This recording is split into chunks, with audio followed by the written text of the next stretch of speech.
I would say happy Thursday, but it is a dreary day. It's going to be much cooler this weekend, but it's fall, right? Halloween Sunday.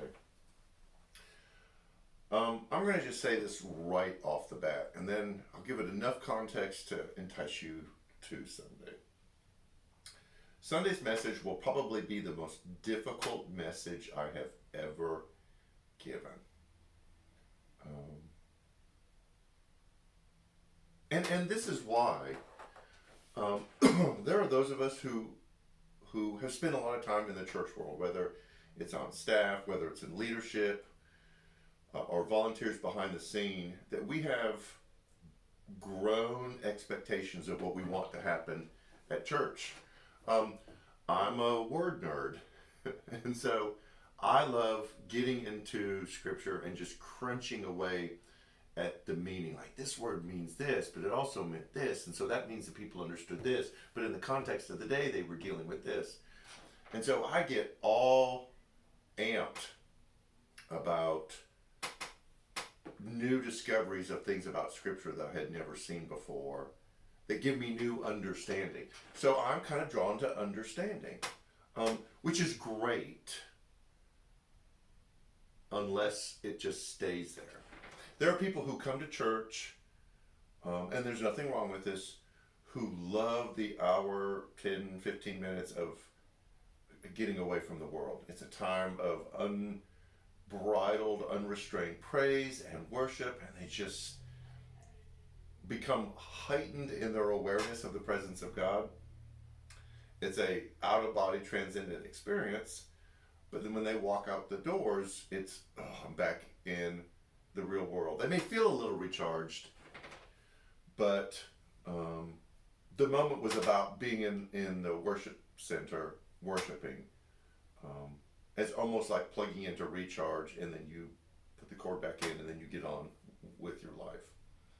There are some who love to volunteer and serve. They're working in the student area, they're working in children's area, and they just are all about that part of what it means to be part of a church and their church Sunday morning experience.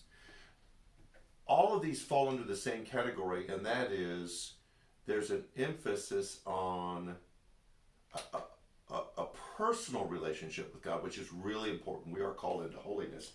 But then there's this separation from involvement in the real world, and we don't plug in to the nitty-gritty minutia of living in a very difficult world. We just don't.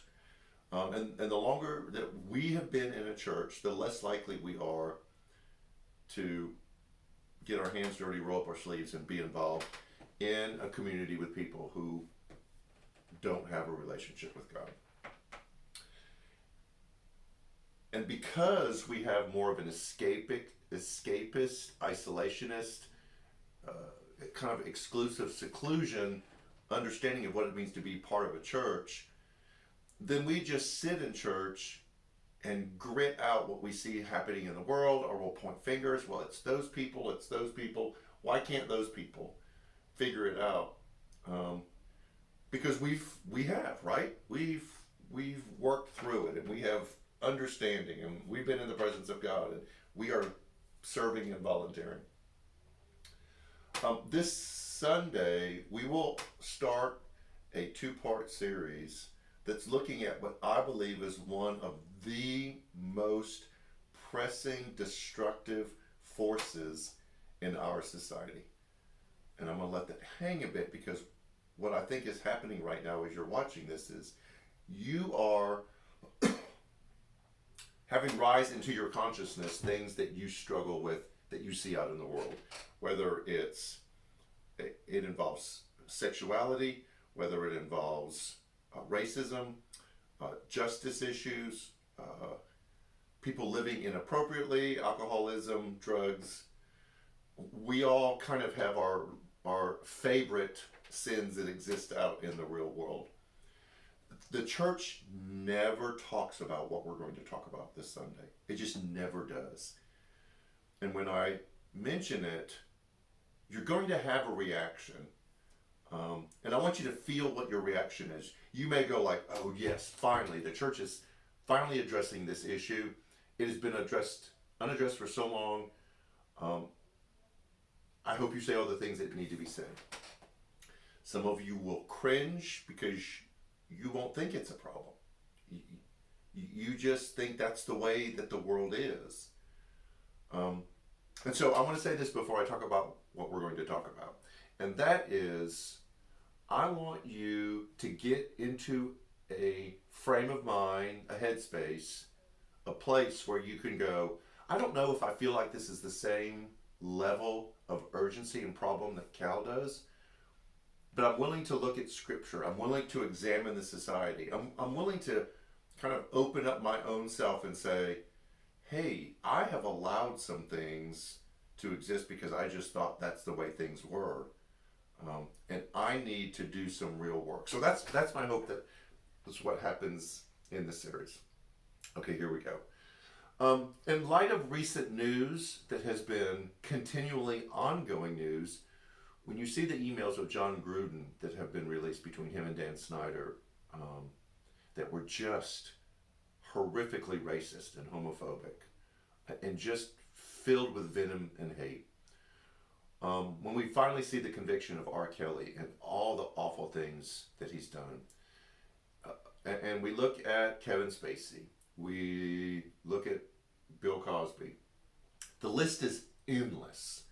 In the sports world, in the celebrity world, in the political world. I am not going to mention any names because that seems to provoke the most unthoughtful response.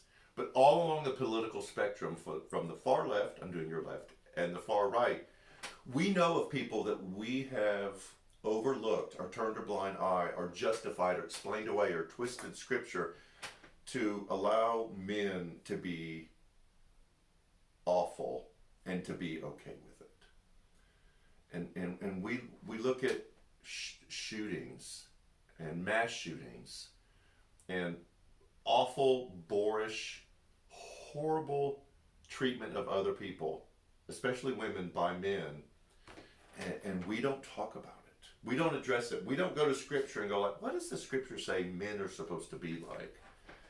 And so we've just kind of excused awful behavior by men with phrases like, well, you know, boys will be boys, or, well, that's just locker room talk. Or, you know, I want my men to be strong and forceful and, you know, don't take no off of nobody. And all of those are cultural and societal expectations of men that we've just adopted. And what's happening is our boys and young men are seeing us not address this. And so they're thinking it's okay. They think it, because we allow it, it's expected that if you don't do these things, then you're not a real man. And here's where it becomes even more serious. If you have a daughter and you have not addressed what you see in the public eye, politicians, even if you support their position, are you being open and honest about some behavior that's like that's not right? I still support their position, but I've got to address these things. Athletes, celebrities. And so our daughters are being raised believing that this is what they should just expect. That any man that they find in life is just going to exhibit behavior like this, and they have to brace themselves for some abuse and some mistreatment, because, you know, that's the way boys are. I want you to feel your reaction right now. This is a topic that the church hasn't, and for some reason won't address, because I don't think we're honest about how damaging and destructive it is to not call out unscriptural, unchristlike behavior by men. So, the next 2 Sundays, we're going to do a deep dive, as deep as we can, to not only talk about how significant of a problem this is, the destruction that it's causing, the rising crime rates, the shootings, all of those things. We can decide as a church if we just want to put an ambulance at the bottom of the cliff and be punitive. Well, all those people need to be punished and they need to suffer the consequences of their choices. Or we can be proactive and put a guardrail at the top of the cliff and go like, we need to ask the question, why are men behaving like this? Why are they growing up with like this? Why do they believe this is normal? And can we, using the scripture and an understanding of the life that Jesus called us to live, speak into it before we see the behavior rather than afterward? Is that what the church is supposed to be about? We tend to operate from the punitive position, making sure people suffer the consequences, rather than speaking truth at the front end. And of all the issues that you feel that's important, I think they are important. They're probably really serious. But you have to admit the church has been painfully silent on this. And it's time that we stand up and begin to present the way that men are supposed to be from the life of Jesus. A Jesus-centered approach to that. So, happy Sunday, right?